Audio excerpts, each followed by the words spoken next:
Okay, welcome to Decluttering the Strategic Space, where we break down big issues that impact the world and declutter them for your understanding.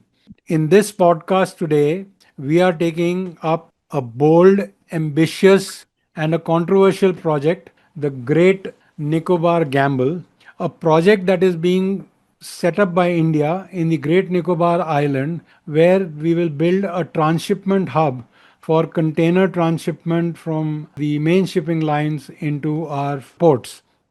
Whether this will be viable, whether we are on time, whether we are late, and what does it mean for trade, security, and environment. These are some of the issues that we will be discussing during this podcast.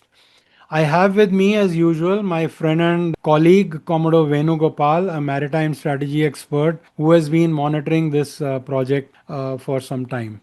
Welcome to the show, Venu. And Thank you, Kapil. in very simple terms, I would like to start by asking you what is a container transshipment terminal? And for future reference, we will call it the CTT. Thank you, Kapil, for the introduction. A transshipment terminal is a port where cargo containers are unloaded from one ship and reloaded to another ship for further transport to their final destination. It acts as an intermediary port in the global shipping network, connecting different shipping routes and facilitating smooth movement of the cargo. In simple terms, it is a port where containers arrive on large ships, which are generally referred as main lines, and are unloaded into smaller ships, which are referred as feeder lines. And the smaller feeder vessel takes the containers to the final destination. The main lines also load onto another mainline operator for transshipment to different port. That means that basically the MLO can unload the containers to another MLO or to a feeder vessel to ensure that the final destination is reached. Can Yeah. I just ask you, why can't the mainline ships go to the smaller ports? Just very briefly. See, basically, the ships where the main lines go, main lines are generally bigger vessels with, say, over 10,000 TEU kind of capacity. So, obviously, it means deep draft. So, deep draft is essential. Also, it is very important that the port has the kind of infrastructure to reduce the downtime in port, unload the cargo, load fresh cargo, and the ship can move on to the next destination. Can Yeah. I just ask you then, what are the prerequisites for a CTT? Yeah. Firstly, it has got to be having a strategic location with respect to shipping lines, shipping Lanes. routes. That is very important. Good port facilities, as I mentioned earlier, including infrastructure, automated handling systems, good connectivity of road, rail, or sea. In the case of Car Nicobar, it would be probably sea, which is definitely good operational efficiency.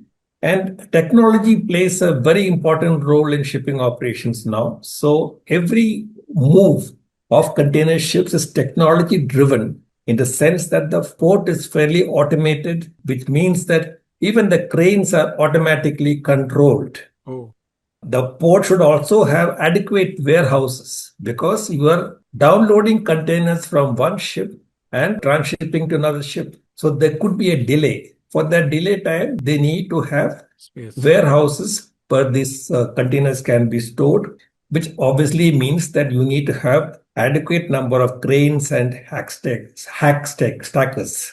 Now, when we are talking of the Great Nicobar Island and the transshipment port over there, what is a typical shipping route that would connect, which would benefit this port?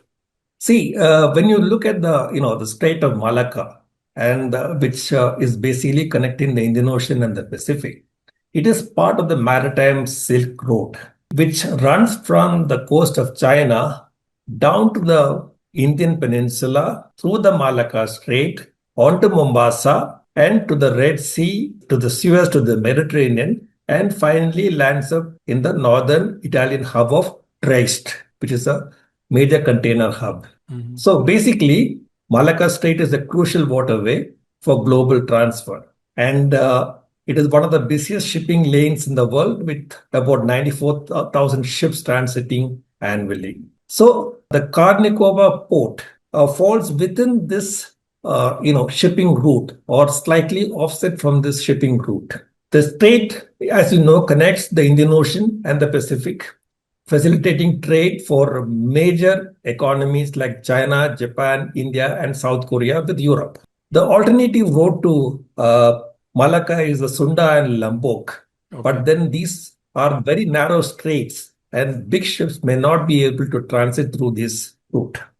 And it would also increase the time of transit for these ships, I presume, while going through. Yes, certainly the time of transit it will definitely increase when you're transiting from the Pacific to the Indian Ocean. Okay, now tell me, what is the kind of volume of containers that transit through the Malacca Strait, and what of this would be the Chinese percentage?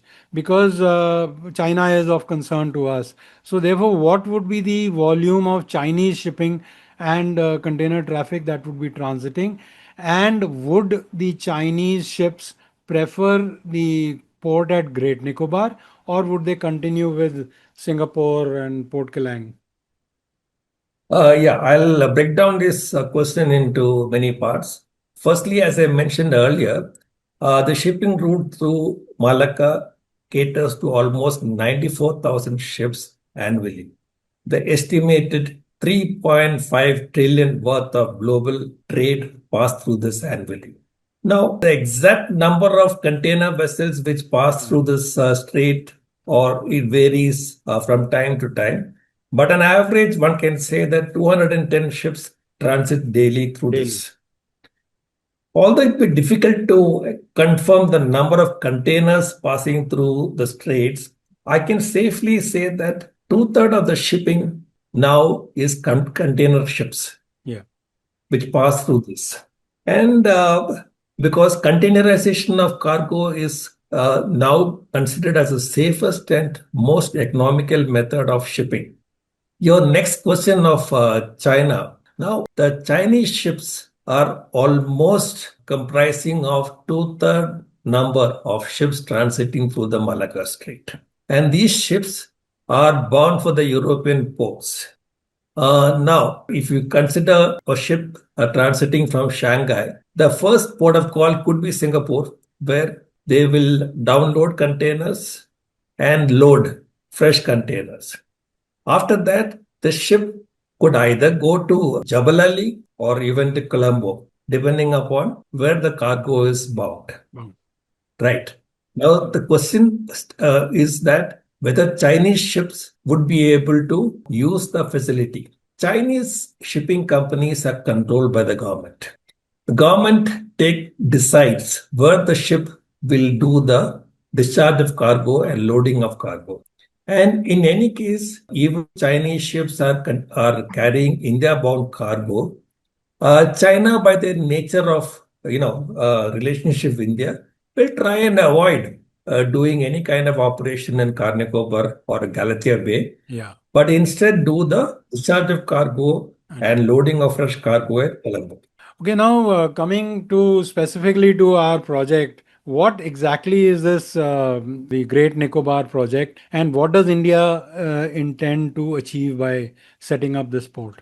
Now, this Great Nicobar project is a large-scale infrastructure development plan with a focus on economic and strategic development of the islands. It includes an international container transshipment terminal, a greenfield airport, power plants, and a full-fledged township, like the Jebel Ali Free Zone, which supports the port of Jebel Ali.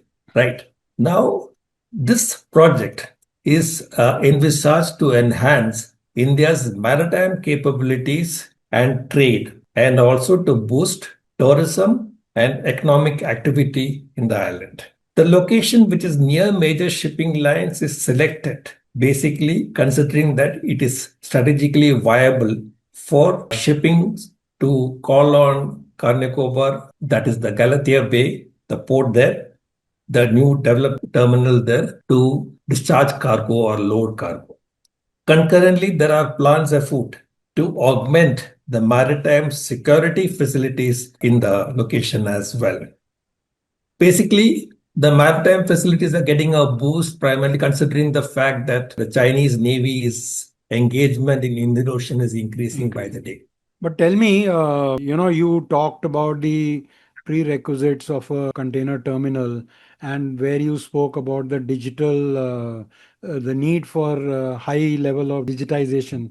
And considering that the Andaman and Nicobar have got very poor connectivity with mainland, I mean, internet facilities, etc. Is there something planned as part of the project, or will it be done separately that they will provide some kind of a link so that they can boost the connectivity?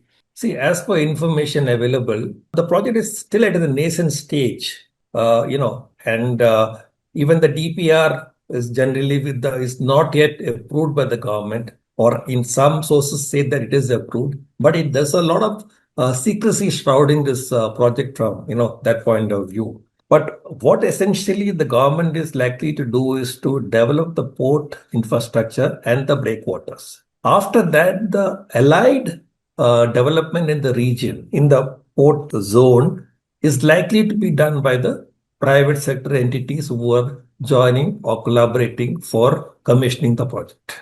But if I can just say that the project was planned, the tenders were planned to be floated in January 24 or February 24, and we are already a year and a half late. So if we are looking at completion by 2028, I think we are already a year and a half behind, and there is no sign of tenders coming out as yet. 2028 is too far-fetched, a kind of too ambitious Too a ambitious. target to be met. It's because there are still so many loose ends of the project which needs to be tied up. Yeah, sure. Now, from I was thinking, from a strategic point of view, how important is Great Nicobar location for global shipping? See, the greatest advantage that Great Nicobar Island has is its location with respect to the Malacca Strait. We are just 40 odd nautical miles away from there. The entire shipping that flows east west, that is either towards the South China Sea or coming out of South China Sea, goes very close to the Great Nicobar Island. So strategically, it is extremely well located. That's one of the busiest sea routes, and you can monitor everything from this place. And therefore, strategically, it's very well located. When you look at India's maritime strategy, how does this project fit into that? India came out some years ago with a Maritime India Vision 2030, as part of which India had decided to build new ports, augment the facilities in various ports that exist today, and develop newer facilities. So, in terms of the maritime vision that India had dictated a couple of years ago, we are online, and I feel that this port will add to that. Okay, and now consider that this infrastructure is fully, developed. How does India plan to use this project location to derive security benefits? You touched very briefly on the security setup that exists in Great Nicobar. And if you actually see the security setup that exists today, is adequate to monitor the traffic and movement of ships, etc., that is happening in the vicinity of Great Nicobar. But as part of the DPR, it does say that the facilities at the Great Nicobar Island will be maritime security facilities will be upgraded, and therefore the Indian Navy and the Coast Guard will be upgrading its facilities.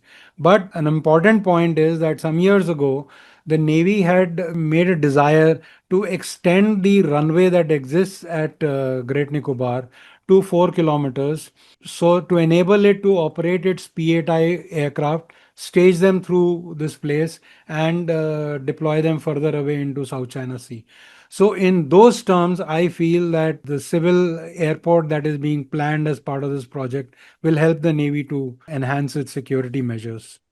Kapil, can you please tell me honestly, has India come late into the transshipment hub race? We talked of Colombo, we talked of Port Klang, and we talked of Singapore. Combined together, these three are handling about 37 and 744 and about 60 million TEUs of container traffic every year.